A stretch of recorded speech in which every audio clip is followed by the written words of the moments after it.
মিথ্যা ছেলের নামে মামলা দিয়ে দেখো, শুধু ভাঙড় অবরুদ্ধ নয়, বাংলা অবরুদ্ধ করে দেবো একদম। প্রশাসনকে বলবো যথেষ্ট ভোট লোটার জন্য এই ভাঙড়ে বিভিন্ন রকম ভাবে অশান্তি পাকাচ্ছে তৃণমূল। কি বলবেন?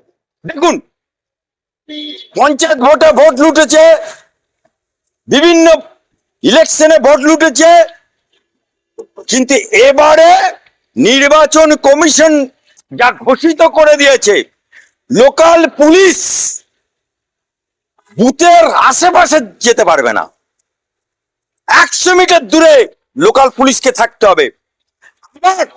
কোন ব্যক্তিকে যদি বলে যে ভোট দিতে যাচ্ছে বারণ করে, আলো সঙ্গে সঙ্গে সে অ্যারেস্ট হবে সেন্ট্রাল বাহিনী দ্বারা। বুথে যে মেশিন, সেখানে যদি 1-এর বেশি লোক যায় অ্যালার্ম বাজবে, অল বুথে সিসি ক্যামেরা থাকবে, এবং যদি কাউকে ছাপ্পা মারতে দেখা যায় দেন এন্ড দেয়ার মেশিন বেজে উঠবে, অটোমেটিক মেশিনে এমন কায়দা করা আছে। আর ফ্রি অ্যান্ড ফেয়ার, ভয় মুক্ত, ছাপ্পা মুক্ত, সন্ত্রাস মুক্ত, মানুষ নিজের ভোট নিজে যাতে দিতে পারে তার জন্য পূর্ণ কেন্দ্রীয় বাহিনী এবং নির্বাচন কমিশন তদবির হয়ে পড়েছে। এদিকে দুজন লোক মারা গেছে, একজন নিখোঁজ বলে খবর পাওয়া যাচ্ছে। আর গতকাল দিন দুপুরে ভাঙড় 2 নম্বর ভিডিও অফিসের সামনে একজন ব্যক্তিকে ছুরি মেরে দিয়েছে, তিনি মৃত্যুর সঙ্গে পাঞ্জা লড়ছেন। কি বলবেন? এ তো হোনাই থা।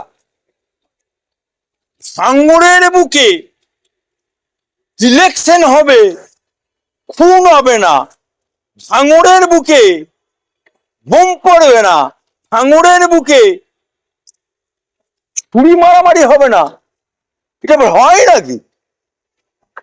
তাহলে তো সূর্য পূর্ব থেকে না উঠে পশ্চিম দিকে উঠবে, কারণ ওখানে পার্টিকে তৃণমূলে বোমারু। আমি বলছি না, মমতা ব্যানার্জি নিজে বলেছে, এই সগাত তুই তো বোম মারিস, ডকুমেন্ট সহ বলছে।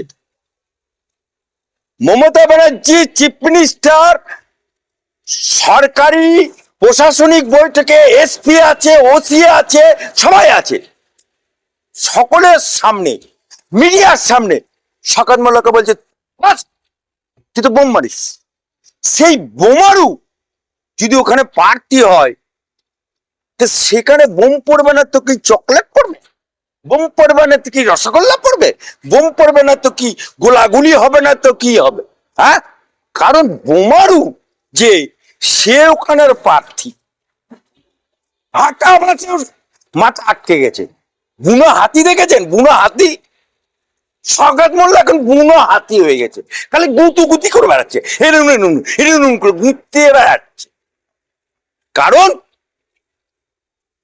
শওকত মোল্লা রাজনীতির ক্যারিয়ার যদি হেরে যায়, তাহলে শেষ জীবনের শওকত মোল্লা তৃণমূল পার্টিতে কোনো জায়গা থাকবে না, কারণ সিএম থেকে আসা মাল।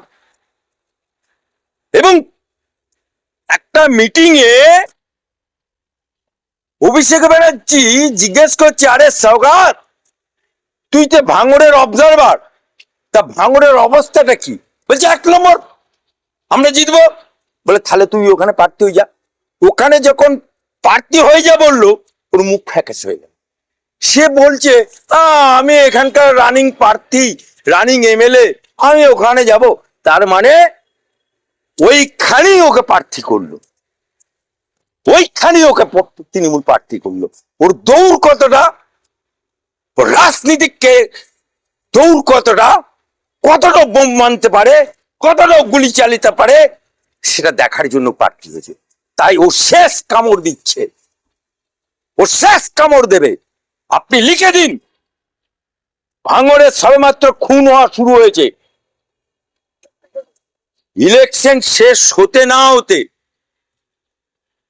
4 মে পর্যন্ত, ভোটের আগে এবং 4 মের পরে, শওকত মোল্লা হেরে যাওয়ার পরে কত মানুষ খুন হয়, এই কারণে নির্বাচন কমিশনকে বলছি, সেন্ট্রাল বাহিনী